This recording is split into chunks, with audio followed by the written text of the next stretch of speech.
Hi, my name is Sendai Sanchez, and this is a Nature and Materials project. The building for this project is Sendai Mediatheque. The architect's name is Toyo Ito. The building is located in Sendai, Japan, and it was designed in 1995 and was finished in 2001. In this building, the architect used steel for the tubs that provided structural support, also used lightweight screen or glass. Moving on this model are an abstract or representation of the building. In the left side, we can see the first small-scale model, and I wanted to show that the clay, as seaweed, and cardboard, as trees, are connected to each other, giving it significance of technology can't be separated from nature. For the base of the model, I use aluminum because the architect used steel to portray the industrial production as well as the transparency of the plastic that surrounds the model, given its significance of glass to show the exposed details of the model. Into the next small-scale model, I stayed with the same idea of the base, but the transparency showed with plastic changes. My idea was to make it feel like an open space, with the sense of an aquarium. The representation of a seaweed change, making it from aluminum and connecting it to clay to make a connection between each other. Also, cardboard took a different shape to represent a tree trunk, knowing that the architect decided to incorporate the landscape to the building design. Going forward, the final model had changes too. Making an important point, the architect gave an example how technology and nature can't be separated. He explained when there was a tsunami, the Japanese coast had walls for protection. This event wasn't a positive outcome, saying, "The catastrophe showed that you cannot isolate a building or a city from the environment." Taking this as a start point to create the final model, I changed the metal base to a wood base by incorporating the idea of the building landscape.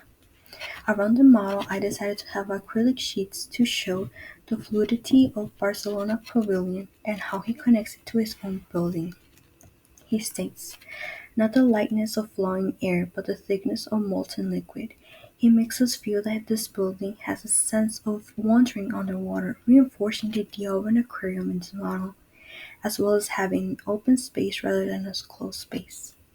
When the architect designed the building, he emphasized that seaweeds was an important element of the design and used the metaphor of water to guide himself. The meaning of aluminum being twisted and connected to each other is how, before the internet, water was the only way of transportation and communication, and how the network is doing its function. He wanted to balance the virtual and physical connection. The connection between the aluminum and metal means interactions between residents and making new relationships.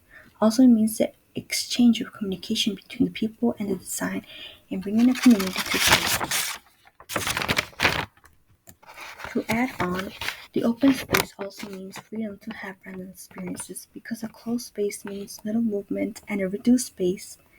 In this space, the concrete makes a connection to the aluminum and the rectangular wood box to express what he said. We probably need to look to new approaches, some of which might be suggested by our own culture and history. In this case, concrete means strong, reliable, giving it significance of how his country, history, and culture is strong and reliable to look back and be suggestive with ideas for his design. The rectangular box means nature and the metal means network, reinforcing once again the idea that technology and nature can't be separated because they are connected to each other. Incorporating to the architect idea, he used the concept servant spaces, and I have connect this concept in the seaweeds that is servant and everything else is served.